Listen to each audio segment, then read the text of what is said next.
Kumar Naik ji, please. ಧನ್ಯವಾದಗಳು ಮಾನ್ಯ ಅಧ್ಯಕ್ಷರೇ.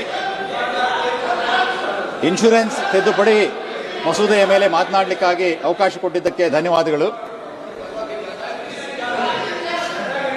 LICಯ ಧ್ಯೇಯವಾಕ್ಯ ಇರುವಂಥದ್ದು ಯೋಗಕ್ಷೇಮಂ ವಹಾಮ್ಯಮ ಅಂತೇಳಿ.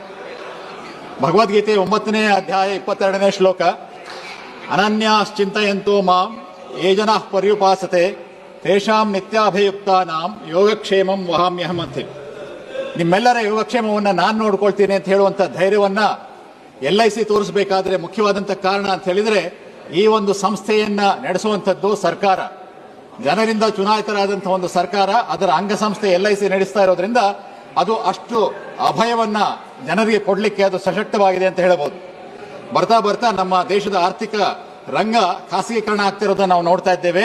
ರಸ್ತೆ, ರೈಲು, ವಿದ್ಯುತ್ ರಂಗ, ಬ್ಯಾಂಕ್ ಇವೆಲ್ಲವೂ ಕೂಡ ಖಾಸಗೀಕರಣವಾಗಿದೆ. ಆದರೆ ಈ LICಯ ಅತ್ಯಂತ ಮಹತ್ವವಾದಂತಹ ಆರ್ಥಿಕ ರಂಗ ಜನಸಮುದಾಯದ ನಿಯಂತ್ರಣ ಇದರಿಂದ ತಪ್ಪುವಂತ ಒಂದು ಭೀತಿ ನಮಗೆ ಎದುರಾಗಿದೆ. ಎಲ್ಲ ನಿರ್ಧಾರಗಳನ್ನ ವಿದೇಶಿ ಶಕ್ತಿಗಳು ಕೈಗೊಳ್ಳುವಂತ ಸಂದರ್ಭ ಬರ್ತಾ ಇರೋದನ್ನ ನಾವು ನೋಡ್ತಾ ಇದ್ದೀವಿ ಮಾನ್ಯರೇ. ವಿದೇಶಿ ಧನಶಕ್ತಿಯ ಮುಂದೆ ಜನಸಾಮಾನ್ಯರ ಹಣ ತುಂಬಾ ಚಿಕ್ಕದಾಗಿ ಕಾಣಿಸುತ್ತೆ. ಜನಸಾಮಾನ್ಯರಿಂದ ನಡೆಯುವಂತ LIC ಮತ್ತು ಇನ್ನಿತರ ಸಂಸ್ಥೆಗಳು ವಿದೇಶಿ ಬಂಡವಾಳದ ಮುಂದೆ ಕುಗ್ಗಿ ಹೋಗ್ತವೆ ಸರ್.